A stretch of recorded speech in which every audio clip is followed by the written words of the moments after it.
Greetings, this is Professor Jim Long, and this is the first of several lectures on density management, which is central to prescription writing and the achieving objectives.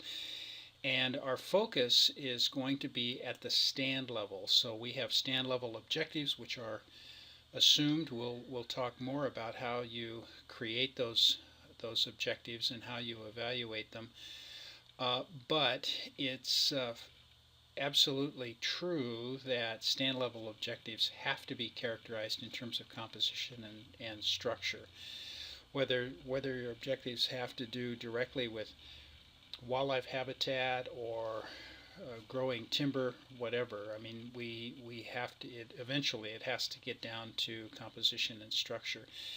And it's also true that our stand level objectives often have much to do with structure and less to do with species composition. That's not always true, but many times it is. So our objectives in this module are to review the basics of stand dynamics, for example, size-density relationships. Secondly, we're going to review techniques for translating our understanding of stand dynamics into reasonable and effective density management plans. And then we're going to implement some density management plans for particular structural objectives. And by implement here, what I mean is to work through the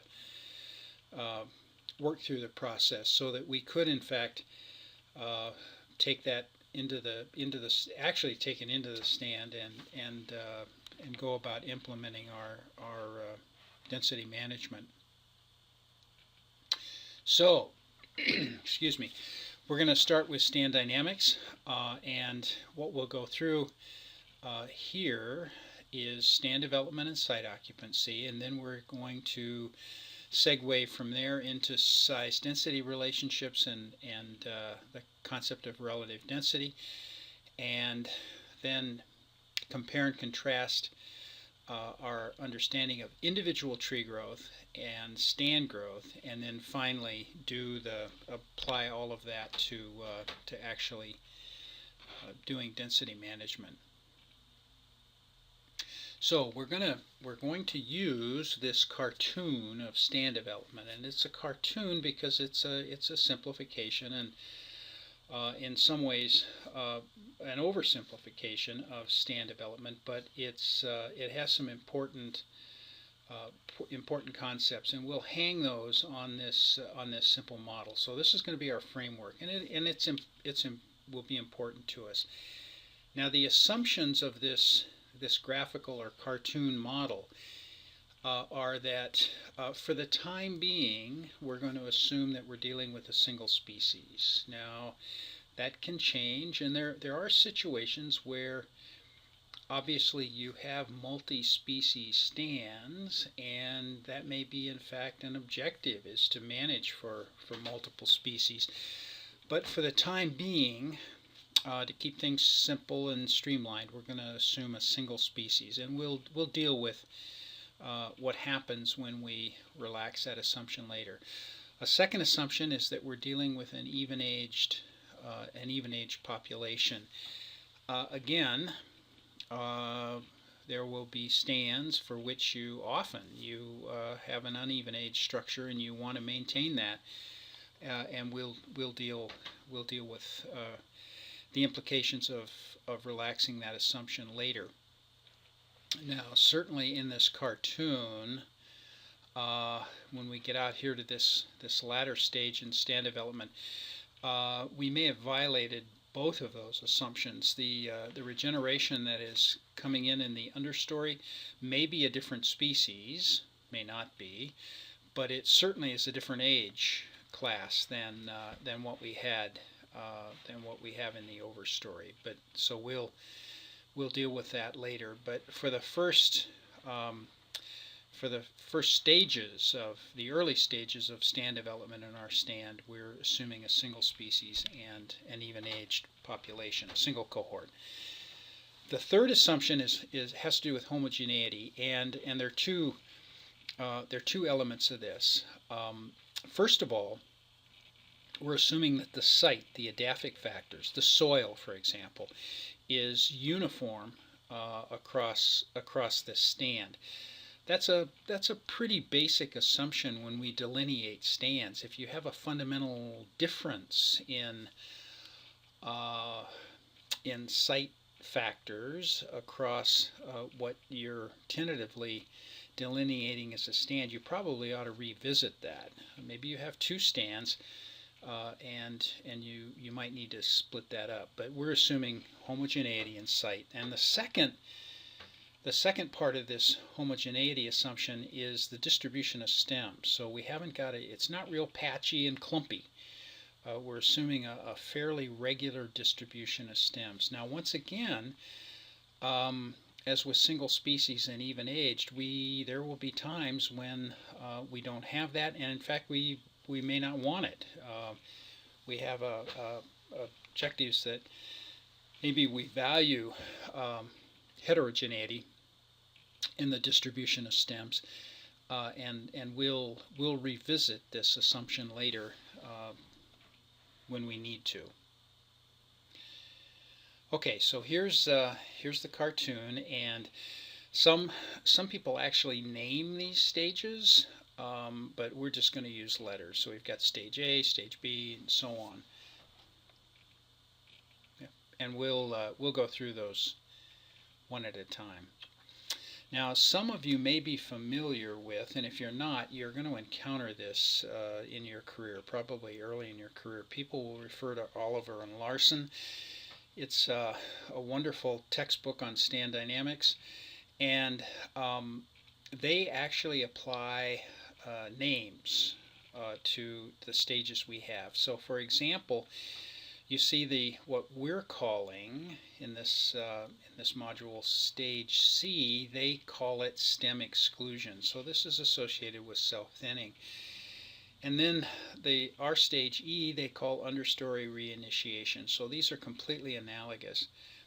However, we have stages A, B, and C to start this process off, and they lump all three of those together and call it stand initiation. So you'll see that those terms in the literature. We split A, B, and C because there are, as you'll see, there are important stand development concepts that are important for silviculture that we need to keep those separate, break them out. Okay, let's start with stage A. Now, some important points associated with this stage of stand development. These are the stand is young, the trees are young. They're all the same age, they're all the same species, fairly regular distribution, so we've gone over that. What's important at this stage is that there's no competitive interaction. Now, you look at the cartoon and your intuition may be that, well, I don't know, given their size and how close they are together, it's hard to believe that they're not competitively interacting, that they're not competing for water or whatever. But trust me, this is my stand, so I get to make the rules, and they're not competitively interacting. Now, there are some implications of that are important to us, and one of them is that by definition, because there is no competitive interaction, these trees are growing at their potential. So, for example, if we pick a tree out, this one right here, whatever the species is and whatever the site factors are here, it just and the age that this tree is currently, it just doesn't get any better than this. It's growing as fast as it can for this species, site, and age, and that's going to be kind of a litany that I'll do. I'll refer to, when I talk about trees growing at their potential or less than their potential or whatever. That's in the context of a particular species, site, and age. So how fast is that tree growing currently? Well, we don't know, and for our purposes now, we don't really need to. It's sufficient for our purposes now to say that well, however fast it's growing, that's just as good as it gets. It can't grow any faster than that. That might be for example, it might be a 15-year-old lodgepole pine on a kind of an average site in northern Utah, and for that set of conditions, that tree is just growing as fast as it can. Now, if there was in fact competition, which we'll see in a moment in stage B, that assumption is no longer going to be true, or that observation will no longer be true. But currently it's growing at its potential because it's not competing. It's never competed a day in its life. Now, that's for each of the individual trees in this population. The other way that we consider this stand is when we look at the population as a whole. So this might be things that we would characterize on a per acre basis or a per hectare basis, that kind of thing. And in terms of stand growth, not individual tree growth now, but stand growth. So, for example, cubic feet per acre per year. This population currently is growing substantially less than it could. And another way to say that is that there's much less than full site occupancy. This population is not fully occupying this site. Now that is a direct consequence of no competitive interaction. These things are fundamentally related. So here's an example of a lodgepole pine stand, even aged. Every one of these trees is the same age, plus or minus a couple of years, and this is kind of a poor site. So they're not growing terribly fast, but the point is, because they're not competitively interacting, they can't grow any faster. This is actually the bunny stand up on the Daniel Forest. I think all of you've been in this stand. The Mine Got stand in the background before it was had a shelterwood cut in it. These trees are about 3 years old when the picture in the foreground when the picture was taken, naturally regenerated in a clear cut. And there are so many of them, even though they're very small. There are so many of them that I would, I'm characterizing this still as stage A, but it won't be very long before they begin to compete. So let's move on to stage B. So in our hypothetical stand, we've gone away. We come back in a few years. The individual trees have grown. They've increased in size. There's still the same number of them, but because they are bigger, each one of those trees demands more of the site, and each tree needs more water than it did before. It's got more foliage, therefore it needs more light, needs more nitrogen, and so on. And the idea here, conceptually, is that the corporate demands, the population level demands of all of those trees exceeds the ability of the site to readily provide those things. So now there's competition. So there's at least some competitive interaction, and that's the beginning of this is what is sort of the hallmark, the signature of stage B. What are they competing for? Well, we often don't know. I mean, we don't go out there and measure nitrogen, and we don't measure light. We don't even typically measure water. But two things associated with that. One, we a lot of times we can make a shrewd guess. I mean, just because of our superior ecological and silvicultural insight. I mean, we know that this is a droughty site. They're almost certainly competing for water, or it's a well-watered site. Maybe they're competing for nitrogen.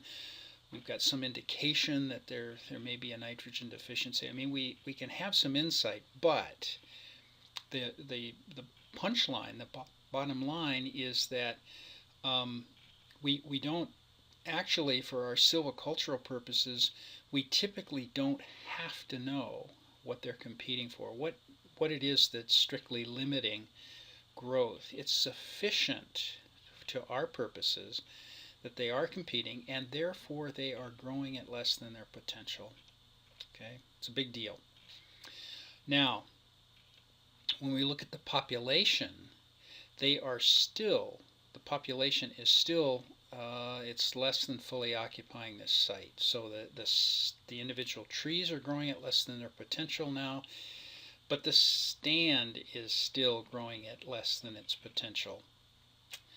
Now, there are some other things associated with this that are of interest to us. We start to see self-pruning. Now, self-pruning, remember, that's not the death of a tree, but it's associated with the death of lower live branches. So the base of the live crowns are lifting, and we didn't see that in stage A, but we do in stage B. Now, a little bit about competition. This is a kind of a technical definition of competition. So it's a density-related scarcity of one or more environmental factors necessary for growth. And that's this definition is completely consistent with what we're doing. You know, trees growing at less than their potential and so on. And it has to do with density. If we go back, and in stage A, these trees are growing at their potential. Now, that doesn't mean that they're growing fast. It just means that they can't grow any faster. If this is a crummy site, it just doesn't have a lot of water, it doesn't have a lot of nitrogen, they may be growing really slowly. But if they were competing, which they're not, if they were competing, they'd be growing even more slowly. So that's the density-related part of this definition that's important. And also in this definition, appropriately, we're being kind of ambiguous about what it is what the environmental factors are that are in scarce supply. Pursuing the competition thing, this classic S-shaped or sigmoidal curve would be the increase in size with age of an individual tree, and for our hypothetical tree and our hypothetical stand, the idea here is that for this species and on this site, this is the without competition curve. So this would be the potential. So if a tree never competed a day in its life, this is the trajectory that size relationship over age would follow. But we see the timing of the beginning of stage B and the onset of competition. So the solid line is without competition, but the reality is that as soon as this tree comes under competitive stress, because of its proximity to its neighbors, the dashed line would be an indication, an illustration of the tree growing at less than its potential. Now let me make the observation here, but what if we went in and thinned this stand and released our favorite tree here from competition? What would you predict would happen here? We would expect some kind of release, so it would grow a little better than it would if we hadn't done the thinning. But the reality is that once this tree has fallen behind, it's smaller than it would have been if it hadn't been competing. We can never get it back to that size that it would have been had it never had to compete.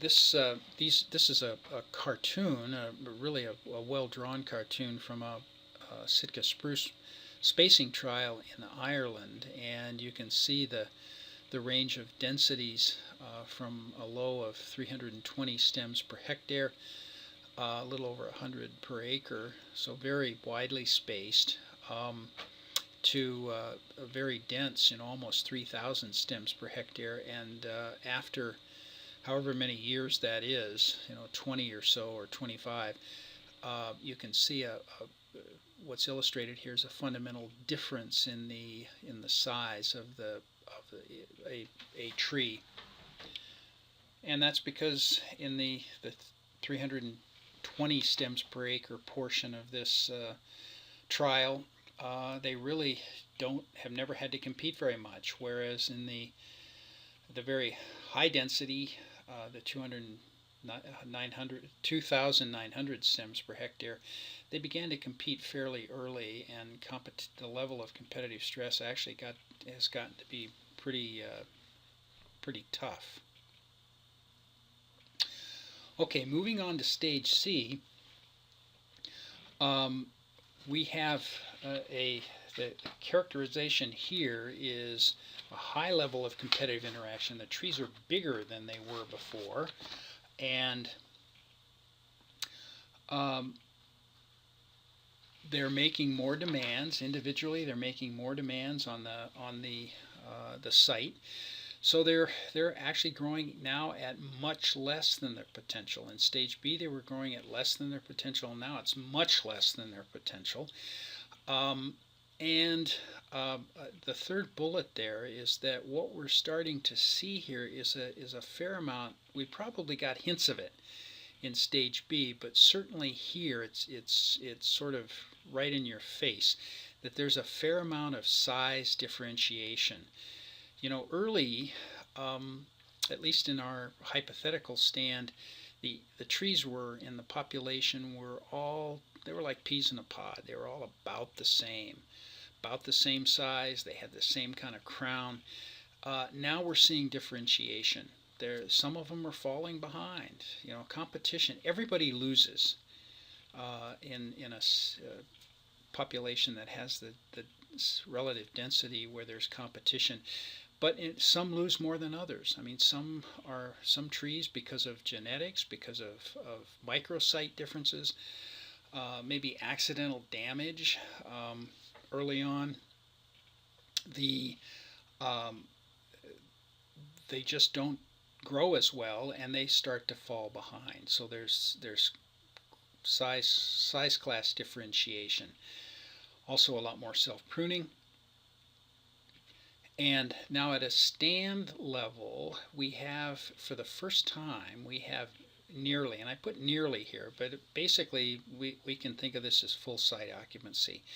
So the population is growing at its potential. For this species, on this site, at this age, stand growth, that would be, for example, like metric tons per hectare per year, or cubic feet per acre per year, something like that. It doesn't get any better than this. So for this species site and age, the stand is growing at its potential. Obviously the trees are growing substantially less than that. This is an example of a Douglas fir, coastal Douglas fir plantation. You can still see evidence of the rows there. This stand is currently, or when this picture was taken, is in stage C, so we've got full site occupancy, and you can see the base of the live crowns are actually above the height of the picture in at least the trees in the foreground. This is a ponderosa pine stand. It's had some thinning in it, but currently, even though this is much more open than the Douglas fir plantation, because of differences in species and site, this is also an example of a stand that's in stage C. Now this is a younger ponderosa pine stand that is actually, truth be told, is sort of the latter stages of stand C and is about to transition into stage D, so we're going to see some self-thinning here pretty soon. But this population is fully occupying the site. Now, a little more about stand dynamics here, and then we'll get to stage D. There's lots of interesting detail associated with canopy development. Changes in canopy architecture, and an important emergent property of a developing population of trees is an upper limit to the amount of foliage a population can carry. So if we look at the amount of foliage that an individual, maybe the average tree, carries over time, this once again this classic sigmoidal curve would characterize that. Starts off, when the tree's very small, it's adding foliage slowly, but in its early on, this grand period of growth, it puts on a great deal of foliage. In older age, it's adding foliage slowly, but it's still increasing the amount of foliage. And that's true for an old growth tree. You could have a 300-year-old tree, and every year, at least in principle, it adds a little more total foliage. There's a net increase in the amount of foliage over time for the individual tree. At the stand level, however, there's a fundamental difference, and in fact this is a classic emergent property. There is a plateau. At some point early, usually in stand development, the population hits this upper limit. So there's a carrying capacity of foliage. You've seen this in animal populations. You're aware of that concept. And this is, in fact, an emergent property, because when you look at the individual trees and what they're doing with their foliage, you would have no way of appreciating what was happening at the population level unless you stepped back figuratively and looked at the population level leaf area. So this is an emergent property of populations, and in fact this is a surrogate. This is a surrogate for full site occupancy. This is the amount, the total amount of leaf area, that upper limit that a population can carry. And that's species and site specific, would be an indicator of full site occupancy.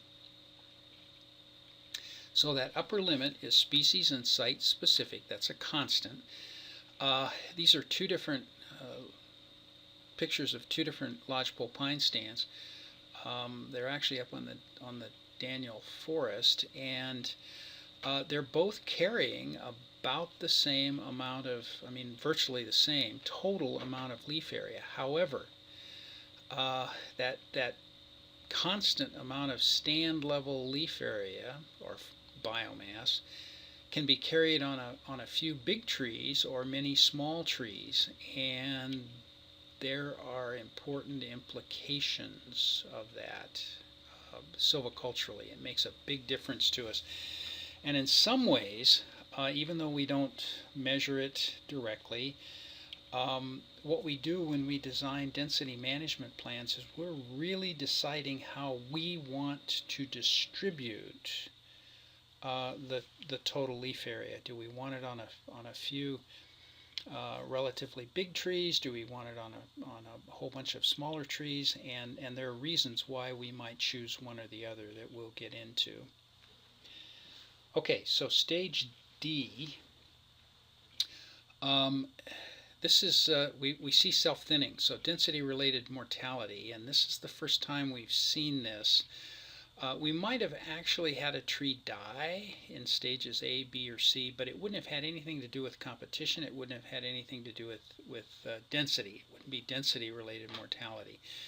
A moose might have browsed one of our trees in stage A, but that really isn't part of our story. And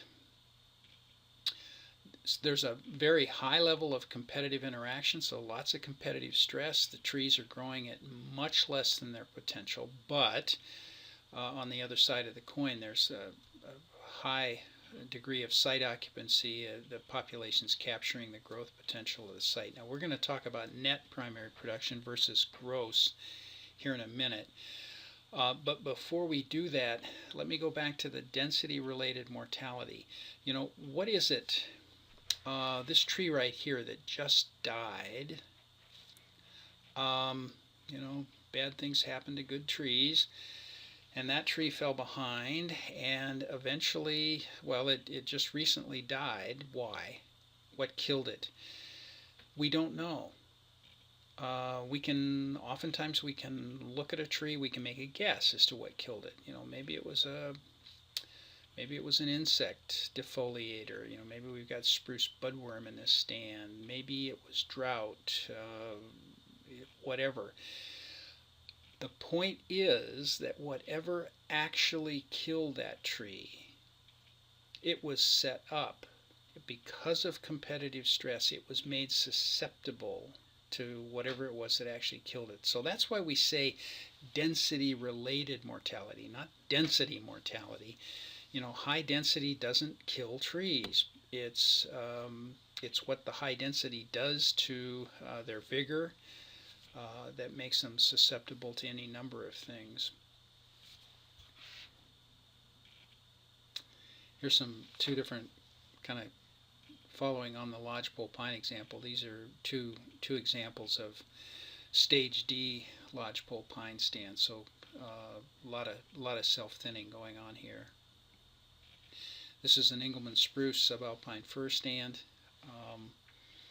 even-aged, multi-species here, but we've got self-thinning going on. So another example of stage D. And then finally, stage E. At some point in stand development, when a tree dies, it leaves a pretty big hole, both literally and figuratively, in the stand. I mean, when these trees are fairly old, even a suppressed tree, even a tree that's fallen behind, is pretty big, and when it dies, there are resources that are available. There's an opening in the stand. You know, that tree, just before it died, wasn't using a lot of water, but it was using some. It wasn't using a lot of light, but it was using some, and so on.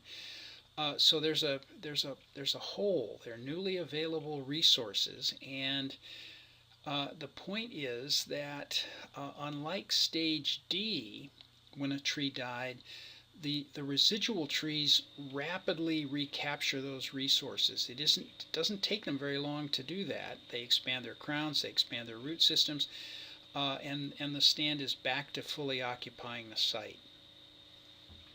In stage E, that's not true. There's such a delay here that there's an opportunity for the establishment of another cohort, another age class.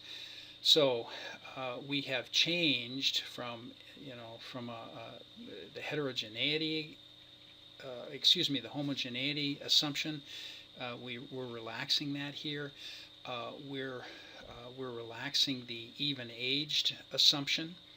And we might, in fact, even be relaxing the single species assumption. This may, or those understory trees, the new recruits, may be a new species. For example, if this was a lodgepole pine stand that we've been following, this might be subalpine fir in the understory.